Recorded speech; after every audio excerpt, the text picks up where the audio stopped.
എല്ലാവർക്കും നമ്മുടെ പുതിയൊരു വ്ലോഗിലേക്ക് വീണ്ടും സ്വാഗതം. ഇന്നിപ്പോൾ വെള്ളിയാഴ്ച ദിവസത്തെ വീഡിയോ ആണ്, അതായത് നമ്മുടെ ഈദിൻ്റെ അന്നത്തെ വീഡിയോ ആണ് കേട്ടോ ഇത്. അപ്പോൾ ഇതിൻ്റെ തലേന്നത്തെ വീഡിയോയിൽ ഞാൻ കാണിച്ചിട്ടുണ്ടായിരുന്നു കടല, കുറച്ചധികം 1 കിലോ കടല രാത്രി പുഴുങ്ങി ഞാൻ വെച്ചിട്ടുണ്ടായിരുന്നെന്ന് പറഞ്ഞില്ലേ, കുക്കറിൽ വേവിച്ച് വെച്ചിട്ടുണ്ട്. അപ്പോൾ ഞാനത് ഒന്നുകൂടി ഒന്ന് രാവിലെ എടുത്തിട്ട് ചൂടാക്കി, കാരണം നല്ല ചൂടായിട്ട് രാത്രി ഇരുന്നിട്ടുണ്ടായിരുന്നു. നമ്മൾ വൈകുന്നേരം രാത്രി ആയിരുന്നല്ലോ വേവിച്ചിട്ടുണ്ടായിരുന്നത്. അപ്പോൾ അതുകൊണ്ട് ചൂടുള്ളതുകൊണ്ട് ഫ്രിഡ്ജിൽ വെച്ചിട്ടുണ്ടായിരുന്നില്ല. അങ്ങനെ ആ കടല ഒരുവിധം ഒന്ന് ചൂടാക്കി എടുത്തിട്ട് അത് തലേദിവസം നമ്മൾ വെറുതെ പുഴുങ്ങിയ കടലയിട്ട് കഴിച്ചിട്ടുണ്ടായിരുന്നു. ബാക്കിയുള്ള കടല അങ്ങനെ തന്നെ എടുത്ത് കറി വെക്കാൻ വേണ്ടിയിട്ടാണ്. ഇന്നത്തെ കറി എൻ്റെ അമ്മയുടെ ഒരു റെസിപ്പി വെക്കാമെന്ന് വിചാരിച്ചേട്ടാ. അപ്പോൾ എൻ്റെ അമ്മ കുറേ മല്ലിപ്പൊടി ഇട്ടിട്ടാണ് കറി വെക്കുന്നത്. അതും കുരുമുളക് പൊടിയുടെ ആ ഒരു ഇത് മാത്രമേ കൂടുതലുണ്ടാവുള്ളൂ. അല്ലാതെ മുളക് പൊടി ഭയങ്കര കളറായിട്ടല്ല ഇരിക്കണത്, ലൈറ്റ് കളറിലിരിക്കണം. എങ്കിലും ഞാനൊരു ഇത്തിരി മുളക് പൊടി ചേർത്ത് ഒരു കളർ കിട്ടട്ടെ എന്ന് വിചാരിച്ചിട്ട് അങ്ങനെ അതെല്ലാം ഇട്ടൊന്ന് മൂപ്പിച്ച്, പച്ചമുളക്, ഇഞ്ചി, വെളുത്തുള്ളി, സവാളയൊക്കെ ഒന്ന് വഴറ്റിയിട്ട് അതിനകത്തേക്ക് പൊടികളിട്ട് മൂപ്പിച്ചിട്ട് വേവിച്ച കടല മൊത്തത്തിൽ ഇട്ട് കൊടുത്തിട്ടുണ്ട്. പിന്നെ പുട്ടിനെ പൊടിയൊന്ന് നനച്ച് വെച്ചിട്ടുണ്ട്. അങ്ങനെ ഞാൻ പുട്ടുണ്ടാക്കാൻ തുടങ്ങിക്കഴിഞ്ഞപ്പോഴത്തേക്കും നമ്മുടെ പെയിൻറ്റിങ്ങിൻ്റെ കുറച്ച് ടച്ചപ്പ് ബാക്കിയുണ്ടെന്ന് ഞാൻ പറഞ്ഞിട്ടുണ്ടായിരുന്നില്ല, അത് ചെയ്യാനായിട്ടൊരു പണിക്കാരൻ വന്നു. അപ്പോൾ അച്ഛൻ്റെ പണിക്കാരും ഭൂരിഭാഗവും മുസ്ലിംസാണ്. അച്ഛൻ മുസ്ലിം ആയതുകൊണ്ട് തന്നെ മുസ്ലിം പണിക്കാരാണ് കൂടുതലുള്ളത്. പക്ഷേ ഇത് ഒരു ഹിന്ദു ആളായതുകൊണ്ട് തന്നെ അയാൾക്ക് അന്നത്തെ ദിവസം ലീവിൻ്റെ ആവശ്യമില്ല, മറ്റുള്ളവരെല്ലാവരും ലീവുമാണ്. അപ്പോൾ അന്ന് രാവിലെ തന്നെ, ഇതിൻ്റെ അന്ന് രാവിലെ തന്നെ അയാളെ വിട്ടിട്ടുണ്ടായിരുന്നു. അപ്പോൾ ആ പുള്ളി 8 മണിക്ക് തന്നെ വന്ന് പണി തുടങ്ങി. അപ്പോൾ നിസ്സാര പണിയാനുള്ളതെങ്കിലും ആ ഒരു ചെറിയൊരു ഇതിൽ ടച്ചപ്പ് ചെയ്യാനുള്ള സംഭവത്തിൽ അത് ചെയ്തതിന് ശേഷം പിന്നെ ആ ഒരു വാളിൻ്റെ ഒരു പോർഷൻ കംപ്ലീറ്റ് വൈറ്റ് വാഷ് ചെയ്യണം. നമ്മൾ 2-3 തവണ ചെയ്യണം, എന്നാലേ അത് മറിഞ്ഞ് വരുള്ളൂ. അപ്പോൾ അത് ഉണങ്ങാൻ വേണ്ടിയിട്ടുള്ള ഒരു ടൈം വേണം. അപ്പോൾ ഒരു കൊട്ടടിച്ച് ഉണങ്ങാനുള്ളൊരു ടൈം. അപ്പോൾ അങ്ങനെ 1 മണി വരെ ഉണ്ടായിരുന്ന ആൾ. അപ്പോൾ വന്നപ്പോൾ പപ്പേൻ്റെ അടുത്ത് പറഞ്ഞത് 1-2 മണിക്കൂറിനുള്ളിൽ ചെയ്തിട്ട് പോകുന്നു. അതുകൊണ്ട് തന്നെ ഞാൻ ഒന്നും തന്നെ ഉണ്ടാക്കിയിട്ടുണ്ടായിരുന്നില്ല. അപ്പോൾ പുട്ടുകടല വേണമെന്നുണ്ടെങ്കിൽ കൊടുക്കാം, പക്ഷേ അത് പുള്ളി ബ്രേക്ക്ഫാസ്റ്റ് കഴിച്ചിട്ടാണ് വന്നേക്കണം. അപ്പോൾ അത് വേണ്ടെന്ന് പറഞ്ഞു. അപ്പം ഇന്നത്തെ കടലക്കറിക്കകത്ത് ഞാൻ തേങ്ങാപ്പാൽ ഒഴിച്ചിട്ടുണ്ട്. എൻ്റെ അമ്മ തേങ്ങാപ്പാലൊക്കെ ഒഴിച്ചിട്ടാണ് കടലക്കറി വെക്കണം. അപ്പോൾ തേങ്ങാപ്പാലൊക്കെ ഒഴിച്ചിട്ടുണ്ട് കേട്ടോ. അങ്ങനെ നല്ല ടേസ്റ്റുള്ളൊരു കടലക്കറി തന്നെയായിരുന്നു. അപ്പോൾ ഏതായാലും പുട്ടും കടലയും ആ പുള്ളിക്ക് വേണ്ടാന്ന് പറഞ്ഞ സ്ഥിതിക്ക് ഞാൻ ഇവിടെ 2 മാങ്ങ ഇരിപ്പുണ്ടായിരുന്നു. അപ്പോൾ ഞാൻ വിചാരിച്ച് ആ ജ്യൂസ് അങ്ങനെ അടിച്ച് കൊടുക്കാമെന്ന് വിചാരിച്ചേട്ടാ. അപ്പോൾ ഒരു 10 മണിയാകുമ്പോഴത്തേക്കും കൊടുത്താൽ മതി. ഇപ്പോൾ വന്നിട്ട് പണി തുടങ്ങിയിട്ടുള്ളൂ. അപ്പോൾ ഒരു 10 മണിയാകുന്നത് വരെയും എനിക്ക് കുറച്ച് നാളായിട്ട് മാറ്റിയിട്ടിരുന്നൊരു ജോലി അതൊന്ന് ചെയ്യാമെന്ന് വിചാരിച്ച് ഞാനിത് പുട്ടും കടലയൊക്കെ എടുത്ത് വെച്ചതിന് ശേഷം ഞാനത് ചെയ്യാൻ വേണ്ടിയിട്ട് പോയിട്ടാണ്.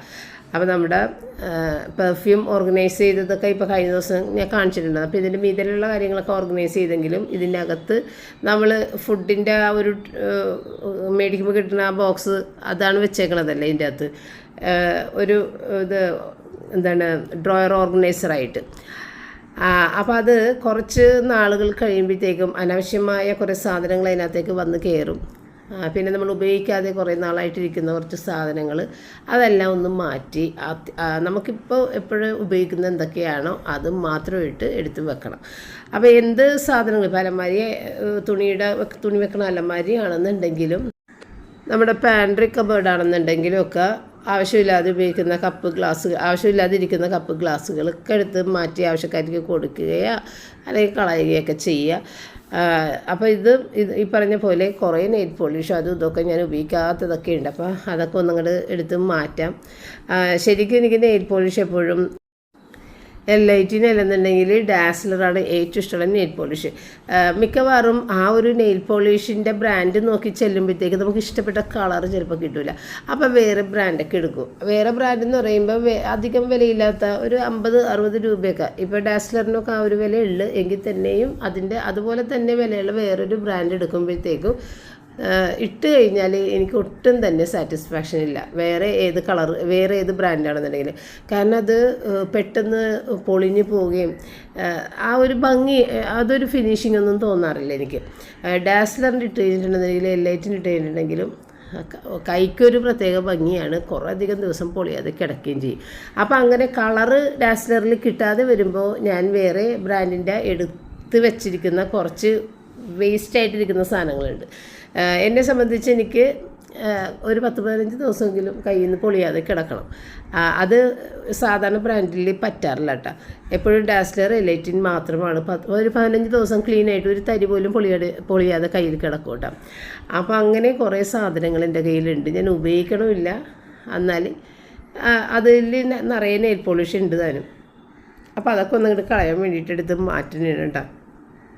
അപ്പോൾ ഓരോ ട്രേ ഞാൻ കൊട്ടി ഒരു പ്ലാസ്റ്റിക്കിൻ്റെ ആ ഒരു ഇതിലേക്ക് ഇട്ടിട്ട് അത് ഒരു വെറ്റായിട്ടുള്ള ടിഷ്യൂ എടുത്ത് തുടച്ച് വൃത്തിയാക്കിയിട്ടാണ് തിരിച്ച് വേണ്ട സാധനങ്ങൾ കയറ്റുന്നത്. അപ്പോൾ നമ്മളുടെ ഈ ഡ്രോയറുകളുടെ അകത്തെല്ലാം എപ്പോഴും ഓർഗനൈസറുകൾ വെച്ചിട്ട് മാത്രം സാധനങ്ങൾ വെക്കുക, അല്ലെന്നുണ്ടെങ്കിൽ എല്ലാം കൂടി കിടന്നിട്ട് മിക്സായി കിടക്കും. അപ്പോൾ നമുക്ക് എടുക്കാനായിട്ട് ബുദ്ധിമുട്ടാണ്. അപ്പോൾ ഓരോ കാറ്റഗറി എന്തൊക്കെ സാധനങ്ങൾ ഒരു ബോക്സിൽ, ഇപ്പോൾ കണ്ണിൻ്റെ മേക്കപ്പിനുള്ള സാധനങ്ങൾ കംപ്ലീറ്റ് ഒരു ബോക്സിൽ, ചുണ്ടിൻ്റെ മേക്കപ്പിനുള്ള സാധനങ്ങൾ ഒരു ബോക്സിൽ, അങ്ങനെയൊക്കെ ആക്കി വെക്കുക. പിന്നെ നമ്മുടെ തലയിലിടുന്ന ക്ലിപ്പുകൾ വലിപ്പം അനുസരിച്ചിട്ടുള്ള ഓരോ ബോക്സുകളിലാക്കി അത് വെക്കുക. ഇപ്പോൾ ഇത് ഫുഡിൻ്റെ നമ്മൾ ഉപയോഗിച്ചുകൊണ്ട് കളയണ ആ ഒരു സാധനമാണ്. അല്ലെന്നുണ്ടെങ്കിൽ കാർഡ്ബോർഡിൻ്റെ ഇതുപോലത്തെ ബോക്സുകൾ ഉണ്ടാക്കി എടുത്ത് വെക്കുക. ഇപ്പോൾ എന്ത് സാധനങ്ങളാണെന്നുണ്ടെങ്കിലും നമ്മൾ ഓർഗനൈസ് ചെയ്തതുപോലെ വെക്കുമ്പോഴാണ് അതിനൊരു ഭംഗിയും നമുക്ക് എടുക്കാൻ എളുപ്പവും കുറേ നാളുകൾ അത് കട്ട പിടിക്കാതെ അല്ലെന്നുണ്ടെങ്കിൽ കുഴഞ്ഞു മറിയാതെ കിടക്കുകയും ചെയ്യുള്ളൂ. അല്ലെന്നുണ്ടെങ്കിൽ കുറച്ച് ദിവസത്തിനുള്ളിൽ തന്നെ പിന്നെ ബുദ്ധിമുട്ടാണ്, കണ്ടുപിടിക്കാൻ പറ്റില്ല. അപ്പോൾ അങ്ങനെ എപ്പോഴും ഓർഗനൈസ് ചെയ്ത് വെക്കുന്നതാണ് നമ്മുടെ ജോലി ഭാരം കുറക്കാനായിട്ടും കാണാൻ ഭംഗി ഒക്കെ ആയിട്ട് ഇരിക്കുന്നത്. പിന്നെയാണ് ഞാൻ വന്നു കഴിഞ്ഞിട്ട്, അപ്പോൾ ഏകദേശം 10 മണി ആയിട്ടുണ്ട്. ജ്യൂസൊക്കെ അടിച്ച്, അപ്പോൾ അതിനകത്ത് 2-3 പീസ് അരയാതെ ഇതിനകത്തേക്ക് വീണിട്ടുണ്ട്. ഇപ്പോഴും ഞാൻ ജ്യൂസ് അടിക്കുന്ന ജാർ എടുത്തിട്ടില്ല, അതാണ് എൻ്റെ ഒരു പ്രത്യേകത. എനിക്ക് മടിയാണ് അത് കഴുകിയെടുക്കണം, അത് കുറച്ച് പൊടി പിടിച്ചിരിപ്പുണ്ട്, അതിന് ഇതുവരെയും ഞാനത് കഴുകിയെടുത്തിട്ടില്ല. അപ്പോൾ ഏതായാലും അതിനകത്ത് കട്ട വീണതൊക്കെ എടുത്ത് മാറ്റിയിട്ടാണ് കൊടുക്കണത്. അപ്പോൾ ഒരാളല്ലേ ഉള്ളു, അപ്പോൾ അത് ഒരെണ്ണം മതിയില്ല എന്ന് വിചാരിച്ചിട്ട് അങ്ങനെ ഒരു ഗ്ലാസ് ഒരു ഇതിനകത്ത് ആക്കിയിട്ട് കൊണ്ടുപോയിട്ട് അതും കൂടി കൊടുത്തിട്ടാണ്.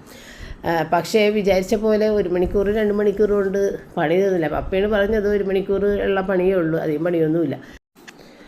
അപ്പോൾ പിന്നെ ഈ ജ്യൂസ് കൊടുത്ത് അഡ്ജസ്റ്റ് ചെയ്യാം എന്ന് വിചാരിച്ച് സംഭവം അതും കഴിഞ്ഞ് 1 മണിയായിട്ടും പണി തീർന്നില്ല കേട്ടോ. പിന്നെ ഞാൻ ഇവിടുന്ന് ടാങ്ക് കലക്കി അത് കൊണ്ടുപോയി കൊടുത്ത്, ഏത്തപ്പഴം ഉണ്ടായിരുന്നത് കൊണ്ടുപോയി കൊടുത്ത്, അങ്ങനെ 1 മണിയായപ്പോഴത്തേക്കുമാണ് പണി തീർന്നിട്ട് ആ പുള്ളി പോയത്. ആ പണി തീർന്ന് പോയ പുറകെ തന്നെ ഉച്ചക്കൊരു 2:30 മണിയൊക്കെ ആയപ്പോഴത്തേക്കും നമ്മുടെ കർട്ടൻ്റെ ആൾ വന്ന്, കർട്ടൻ നമ്മൾ ഓർഡർ ചെയ്തിട്ടുണ്ടാകുമല്ലോ, ആ കർട്ടനും കൂടി വേഗം വിട്ട് തന്നു. അതോടുകൂടി നമ്മളുടെ പണികളെല്ലാം തീർന്ന്. ഇനിയുള്ളത് ബാത്റൂം ഫിറ്റിങ്സ് ആണ് കേട്ടോ. ബാത്റൂം ഫിറ്റിങ്സ് മാറ്റി പുതിയത് വെക്കുക മുകളിലെ കുളിമുറിയിൽ. അത് മാത്രമാണ് ഇനിയുള്ളത്. അതിന് വലിയ പണിയൊന്നുമില്ല, ബാത്റൂം ഫിറ്റിങ്സ് പോയി എടുത്താൽ മാത്രം മതി. അപ്പം നമ്മളത് വെറുതെ ഇരുന്ന് പൊടി പിടിക്കണ്ടല്ലോ, കാരണം അത് ഉപയോഗിക്കുന്നത് അവരായിരിക്കും ആദ്യം. അപ്പോൾ അതുകൊണ്ട് വെറുതെ അത്രയും മാസങ്ങൾ ഇരുന്നിട്ട് പൊടി പിടിക്കണ്ടല്ലോ എന്ന് വെച്ചിട്ട് നമ്മൾ എടുത്തിട്ടില്ല. അത് കുറച്ച് ദിവസം കൂടി കഴിഞ്ഞിട്ട് എടുക്കാമെന്നാണ് പപ്പ പറയണത്.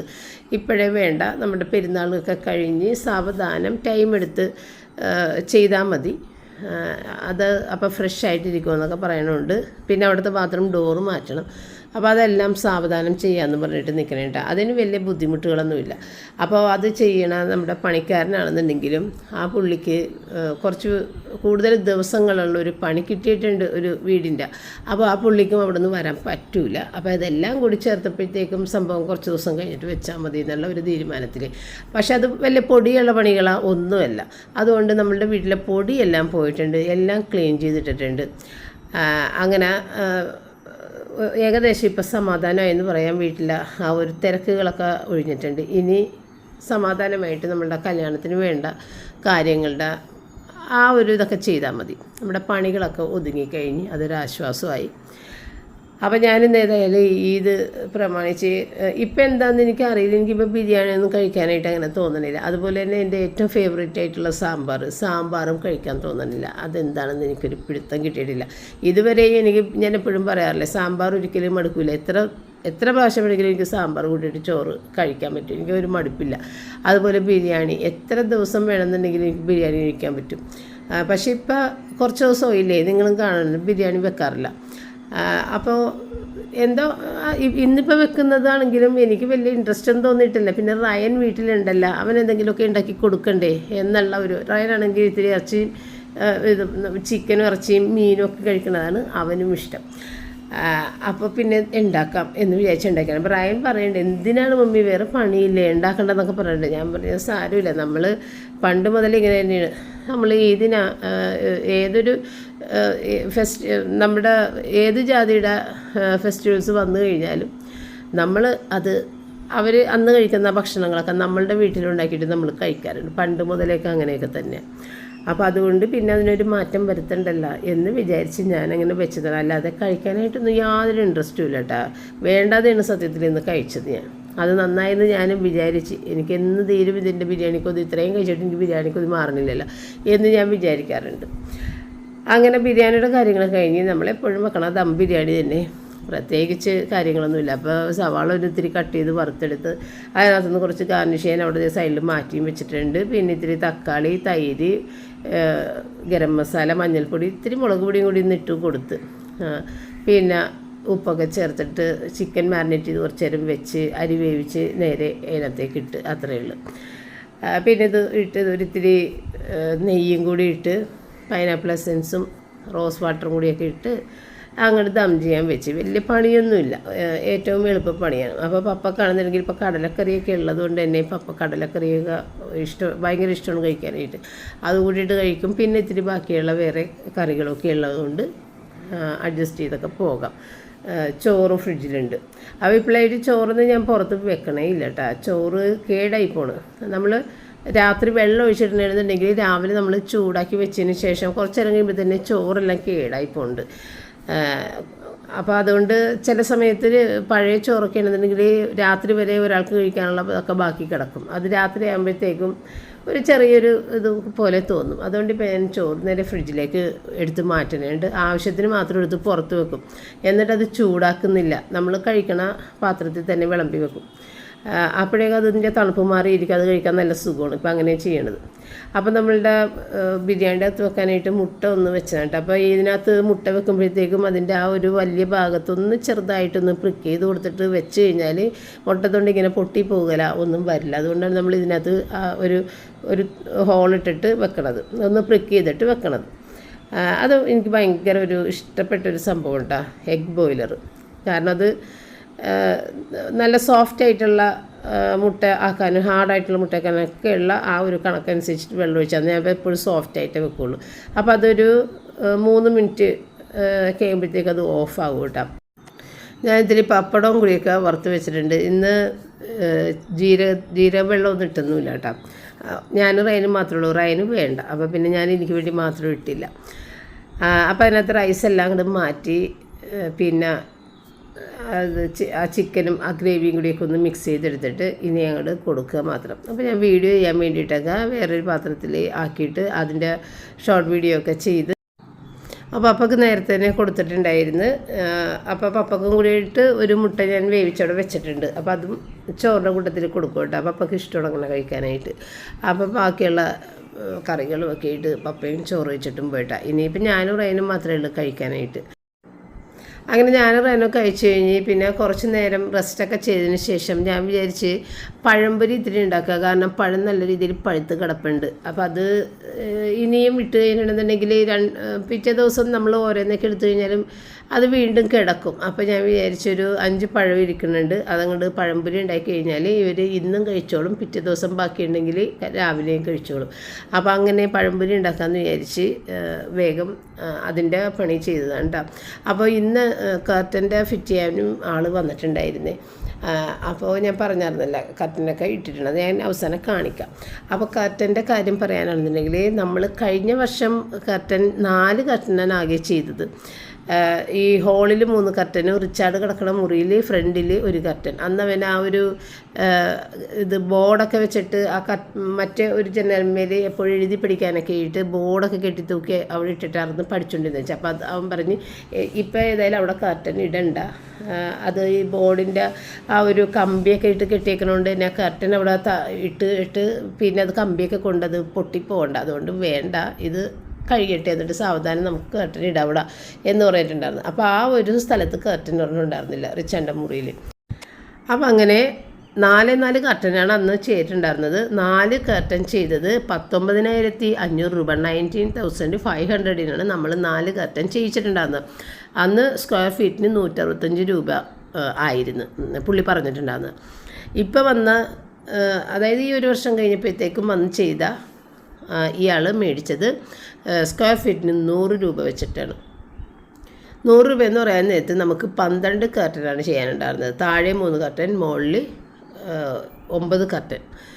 അപ്പോൾ അങ്ങനെ 12 കർട്ടനാണ് മൊത്തത്തിൽ ചെയ്യാനുണ്ടായിരുന്നത്. എൻ്റെ ബെഡ്റൂമിൽ 2 കർട്ടൻ താഴെ, പിന്നെ റിച്ചാൻ്റെ മുറിയിൽ 1 കർട്ടൻ, പിന്നെ മുകളിലെ എല്ലാ മുറികളിലുമായിട്ട് 9 എണ്ണം. അങ്ങനെ 9 3 12 കർട്ടനാണ് ചെയ്യാനുണ്ടായിരുന്നത്. ഈ 12 കർട്ടൻ കൂടി ചെയ്തതിന് 27,600 ആകെ വന്നത്. അപ്പോൾ അതിൻ്റെ വിലയുടെ വ്യത്യാസം ഒന്ന് ചിന്തിച്ച് നോക്കി. നല്ല ക്വാളിറ്റി ഉള്ളത്, നേരത്തെ ഇട്ടതിനേലും കുറേയും കൂടി ബെറ്റർ ആയിട്ടുള്ളതാണ് ഇപ്പോൾ ഇട്ടേക്കണത്. ഇപ്പോഴത്തേതിന് ഒരു ചെറിയൊരു കളർ ചേഞ്ച് ഉണ്ട്, പക്ഷെ അത് വലിയ അറിയില്ല. അപ്പോൾ താഴെ ഇട്ടിരിക്കുന്നതിനേലും കുറച്ചും കൂടി വ്യത്യാസപ്പെട്ടിട്ട് കുറച്ചും കൂടി ബെറ്ററായിട്ടാണ് എനിക്ക് ഇപ്പോൾ ഇട്ടത് തോന്നിയത് കേട്ടോ. അതും വളരെ എളുപ്പത്തിൽ നമ്മൾ മതിലൊന്നും തുളക്കാതെ ആ വുഡ് മേലെ തന്നെ പിടിപ്പിച്ചു തന്നു. മറ്റൊരു മതിൽ തുളച്ചിട്ട് സ്ക്രൂ ചെയ്തിട്ടുണ്ട്, അതൊരു ബുദ്ധിമുട്ടുള്ളൊരു കാര്യമാണ്. അപ്പോൾ ഇത് മതിലൊന്നും തുളക്കാതെ നല്ല നീറ്റായിട്ട് ആ ഒരു ജനലിൻ്റെ അതിൽ മാത്രം അങ്ങനെ ഇട്ടേക്കുന്നതുകൊണ്ട് തന്നെ സ്ക്വയർ ഫീറ്റും കുറഞ്ഞു കിട്ടി. മുകളിലേക്ക് കയറുമ്പോൾ വീണ്ടും സ്ക്വയർ ഫീറ്റ് കൂടണേ. അപ്പോൾ എന്തുകൊണ്ടും വളരെ ലാഭകരമായിട്ടാണ് ചെയ്തത്. അപ്പോൾ നമ്മുടെ ഗിൽഡയുടെ വീട്ടിൽ ഹൗസ് വാമിങ് നടത്തിയപ്പോഴത്തേക്കും ഞാനവിടെ ചെന്ന് കർട്ടൻ കണ്ടിട്ടുണ്ടായിരുന്നു. അപ്പോൾ ആരാ ചെയ്തതെന്ന് വെച്ചപ്പോഴത്തേക്കും ഇത് ഇങ്ങനെ ഇന്നൊരു സ്ഥലത്ത് നിന്നാണ്. അപ്പോൾ അത് ഓർമ്മ വെച്ചിട്ട് ഞാൻ ആ നമ്പർ മേടിച്ചിട്ട് പപ്പ കൊടുത്തിട്ടുണ്ട്. അങ്ങനെ പപ്പ വിളിച്ചതാണ് ഈ പുള്ളീനെ. അപ്പോൾ ഞാൻ എന്തായാലും ആ നമ്പർ ഇതിനകത്ത് കൊടുത്തേക്കാട്ടാ. അത്രയും ലാഭകരമായിട്ടാണ് നല്ല നീറ്റായിട്ടും എളുപ്പത്തിലും ചെയ്തു തന്നെ കേട്ടോ. പിന്നെ നമ്മുടെ ലൈറ്റുകളും ഒക്കെ ഫിറ്റ് ചെയ്തതിൻ്റെ ഇടയിൽ കൂടി ഞാൻ അതുമൊക്കെ കാണിച്ചേ. ലൈറ്റുകളൊക്കെ പപ്പ എല്ലാ മുറിയിലും അത് പപ്പ തന്നെയൊക്കെ ഫിറ്റ് ചെയ്തിട്ടുണ്ട്. അപ്പോൾ കേർട്ടൻ ഇതുപോലെ ബ്ലൈൻഡ് കേർട്ടൻസ് മാത്രമല്ല കേട്ടോ, എല്ലാ മോഡലുകളും ചെയ്യും. അപ്പോൾ കോൺടാക്റ്റ് ചെയ്യേണ്ടവർക്ക് ചെയ്യാൻ ഞാൻ നമ്പർ എന്തായാലും കൊടുത്തേക്കാം. അങ്ങനെ പണികളൊക്കെ ഒതുങ്ങിയിട്ടുണ്ട്. പിന്നെ ഈ ഒരു ജീൻസിൻ്റെ ഡെനിം ഡ്രസ്സ് ഞാൻ ഫ്ലിപ്കാർട്ടിൽ നിന്ന് 760 രൂപ 720 തോന്നുന്നു മേടിച്ചതാണ്. പക്ഷേ എനിക്ക് ഒട്ടും ഇഷ്ടപ്പെട്ടില്ല. ഞാൻ തിരിച്ചു കൊടുക്കാൻ വേണ്ടി അത് നിങ്ങളൊന്ന് കാണിച്ചാണ്. കാരണം ഞാൻ വിചാരിച്ച പോലെയുള്ള ഒരു ക്ലോത്തല്ല ഇത്, ഡെനിം ക്ലോത്തൊന്നുമല്ല, സാധാരണ ഒരു ക്ലോത്ത് പോലെയാണ് തോന്നുന്നത്. വെറുതെ ജീൻസ് പോലെ തോന്നും, അത്രയേ ഉള്ളൂ. എനിക്കൊട്ടും തന്നെ ഇഷ്ടപ്പെട്ടില്ല. പിന്നെ ഇതിൻ്റെ ലെങ്ത്ത് എന്നെ സംബന്ധിച്ച് എനിക്ക് ഇത്രയും കൂടി ലെങ്ത്ത് ഉള്ളതാണ് ഇഷ്ടം. കാരണം ഇതിനെ കൂടി ബോട്ടം ഇങ്ങനെ താഴേക്ക് നിൽക്കുന്ന പോലെ കണ്ടു കഴിഞ്ഞാൽ ഈ ഡ്രസ്സിന് ഒരു ഭംഗി ഉണ്ടാവില്ല. അപ്പോൾ അങ്ങനെ ബോട്ടം താഴേക്ക് നിൽക്കാതെ ഇട്ട് കഴിഞ്ഞാൽ ഇത് ഇത്തിരി മുട്ടിൻ്റെ തൊട്ട് താഴെയാണ് നിൽക്കുന്നത്. അപ്പോൾ ഇത് ഇട്ടിട്ട് ഇവിടെ റയനും പപ്പക്കും ഒക്കെ ഭയങ്കര ഇഷ്ടപ്പെട്ടു. പക്ഷേ എനിക്കിതിടാനൊരു കോൺഫിഡൻസ് തോന്നിയില്ല, ലെങ്ത്ത് ഇല്ലാത്തതുകൊണ്ട്. കുറച്ചും കൂടി ലെങ്ത്ത് വേണമെന്ന് തോന്നി, അതുകൊണ്ട് ഞാൻ തിരിച്ചു കൊടുത്തിട്ടാണ്. പിന്നെ ഇപ്പോഴത്തെ ഡ്രസ്സിനെല്ലാം ഇതുപോലെ ഒരു കെട്ട് വരും, അത് ഞാൻ സാധാരണ ഉപയോഗിക്കാറേയില്ല. പിന്നെ അടുത്തത് ഇതിനോടൊപ്പം മേടിച്ചതാണ് ഈ ഒരു ഡ്രസ്സ്. ഇത് കോട്ടണൊന്നും അല്ല, എന്തോ ഒരു തുണിയാണ്, പക്ഷേ ഇടാനായിട്ടൊരു സുഖവുമുണ്ട്, കാണാൻ ഭംഗിയുണ്ട്, വാഷ് ചെയ്താൽ പോവുകയില്ല, ചുരുങ്ങിയൊന്നും പോകില്ല. അപ്പോൾ ഈ ഒരു ഡ്രസ്സും എനിക്ക് അത്ര ഇഷ്ടപ്പെട്ടില്ല. കാരണം ഇതിൻ്റെ കഴുത്തിൻ്റെ അവിടെ കോളറാണെങ്കിലും അവിടെ ബട്ടൺ ഇങ്ങനെ ഓപ്പൺ ചെയ്യാൻ പറ്റില്ല, അത് വെറുതെ ഒരു ഷോ ബട്ടണാണ്. അപ്പോൾ അത് ഓപ്പൺ ചെയ്യാനാണെന്നുണ്ടെങ്കിൽ എനിക്ക് ഇഷ്ടമുള്ളത് തുറന്നിടാമായിരുന്നു. ഇപ്പോൾ എൻ്റെ കഴുത്തിൽ കുടുക്കിട്ട പോലെ ഇരിക്കണം. ഇന്നത്തെ ഷോർട്ട് വീഡിയോയിൽ ഞാൻ ഈ ഡ്രസ്സ് ഇട്ടിട്ടുണ്ട്. അധികം നീളമില്ലാത്ത കൈമുട്ട് വരെ മാത്രം ഇങ്ങനെ നിൽക്കുന്ന ഒരു സ്ലീവാണ്, കൈമുട്ടിൻ്റെ മുകളിൽ നിൽക്കുന്ന ഒരു സ്ലീവാണ്. അപ്പോൾ ഇത് ഇട്ടിട്ടും എനിക്ക് അത്ര ഇഷ്ടപ്പെട്ടില്ല. പക്ഷേ റയൻ സമ്മതിക്കില്ല, മമ്മി നല്ല ഭംഗിയുണ്ട്. ഈ 2 ഡ്രസ്സും ഇവർക്ക് രണ്ടുപേർക്കും ഇഷ്ടപ്പെട്ട്. പക്ഷേ എനിക്ക് 2 ഡ്രസ്സും അത്ര സാറ്റിസ്ഫൈഡ് ആയില്ല. പിന്നെ ഞാൻ വിചാരിച്ച ആ ഡ്രസ്സിന് അധികം വിലയില്ല, 363 രൂപക്കാണ് മേടിച്ചത്, അതുകൊണ്ട് പിന്നെ സാരില്ല. അവർ അത്ര ഇഷ്ടപ്പെട്ടെന്ന് അവർ പറഞ്ഞ സ്ഥിതിക്ക് അത് ഇരിക്കട്ടെ എന്ന് വിചാരിച്ച് അത് തിരിച്ചു കൊടുത്തില്ല. പിന്നെ ഞാൻ ഈ ഒരു ഷൂസ്, ഇത് പണ്ട് എനിക്ക് ഒരു 10 വർഷം മുൻപ് ഈ സെയിം സംഭവം എനിക്ക് ഉണ്ടായിട്ടുണ്ട്, ഇതുപോലെ പാറ്റേണിൽ. അത് ഇതുപോലെ ഈ കെട്ട് മുമ്പിൽ വരുന്നത് തുണി കൊണ്ടാണ്, നല്ല ഭംഗിയായിരുന്നു. ഒരു മെറൂൺ കളറിലെ സിൽക്ക് തുണി വെച്ചിട്ടായിരുന്നു ഫ്രണ്ടിലേക്ക് കെട്ട് വരുന്നത്. മെറൂൺ കളറിലൊരു ഷൂസായിരുന്നു, നല്ല ഭംഗിയായിരുന്നത്. അപ്പോൾ അതുപോലെ തന്നെ ഈ ഒരു പാറ്റേൺ കണ്ടു കഴിഞ്ഞപ്പോഴത്തേക്കും ഞാൻ എടുത്തതാണ്. അന്നത്തെ അത് ഞാൻ ഒത്തിരി ഇട്ടിട്ട് അത് പിന്നെ ഇടാൻ പറ്റാത്ത അവസ്ഥയായിട്ടാണ് കളഞ്ഞത്. അത്രയും നല്ല കാലിലിട്ടാലും നല്ല ഭംഗിയുള്ള ഒരു പാറ്റേൺ ആണിത്. അപ്പോൾ അങ്ങനെ ഞാൻ എടുത്താണ്. ഇപ്പോൾ കിറ്റൻ ഹീൽസ് എനിക്ക് ഭയങ്കര ഇഷ്ടമാണ്. അപ്പോൾ ആ ഒരു ഹീൽസ് അങ്ങനെ കണ്ടു കഴിഞ്ഞപ്പോൾ ഇതെല്ലാം കൂടി നല്ല അന്നിട്ട് ആ ഷൂ പോലെ തന്നെ ഉണ്ട്. അത് 10 വർഷം മുൻപ് ഇത്രയും 450 രൂപക്കാണ് അന്ന് മേടിച്ചത്. ഇത് 585 രൂപക്കാണ് ഇപ്പോൾ ഞാൻ മേടിച്ചേക്കണത്. ഇപ്പോൾ ഇത് നമ്മുടെ സൈറ്റിൽ കയറി നോക്കിയിട്ടുണ്ടെങ്കിൽ ഇത് ഔട്ട് ഓഫ് സ്റ്റോക്കാണ് കാണിക്കണതെങ്കിലും വിലയും കൂടിയിട്ടുണ്ട്. വില കൂടുതലാണ് കിടക്കുന്നത്. ഞാൻ മേടിക്കുമ്പോൾ 585, 585. അപ്പോൾ നല്ല ഭംഗിയുള്ളൊരു ഷൂസ് കേട്ടോ, എനിക്ക് നല്ല ഇഷ്ടപ്പെട്ടു. അപ്പോൾ നമുക്ക് അധികം വില കൊടുക്കാതെ തന്നെ നല്ല സ്റ്റൈലായിട്ടുള്ളതൊക്കെ ഈ ഫ്ലിപ്കാർട്ടിലൊക്കെ അവൈലബിൾ ആണ്. കടകളിൽ പോയി മേടിച്ചാലൊന്നും ഇത് ഇത്രയും വില കുറവിലൊന്നും കിട്ടില്ല കേട്ടോ. അപ്പോൾ അങ്ങനെ നമുക്കൊരു ഷൂസ് മേടിക്കണ പൈസക്ക് 2, 3 ഒക്കെ മേടിക്കാൻ പറ്റും. അപ്പോൾ നേരത്തെ എനിക്ക് ഒരു വൈറ്റ് ഷൂസ് ഉണ്ടായിരുന്നു ഇതുപോലെ കിറ്റൻ ഹിൽസ് ഉള്ളത്. അതും ചെറുതായിട്ടൊന്ന് പൊളിഞ്ഞപ്പോഴത്തേക്കും അത് കളഞ്ഞ്. പിന്നെ ആ ഒരു യെല്ലോ ഷൂസ് അതും കളഞ്ഞ്. അത് കഴിഞ്ഞിട്ടാണ് ഇപ്പോൾ ഈ ബ്ലാക്ക് മേടിച്ചേക്കണം. അപ്പോൾ ഇനി നമുക്ക് നാളെ വീണ്ടും കാണാം. താങ്ക്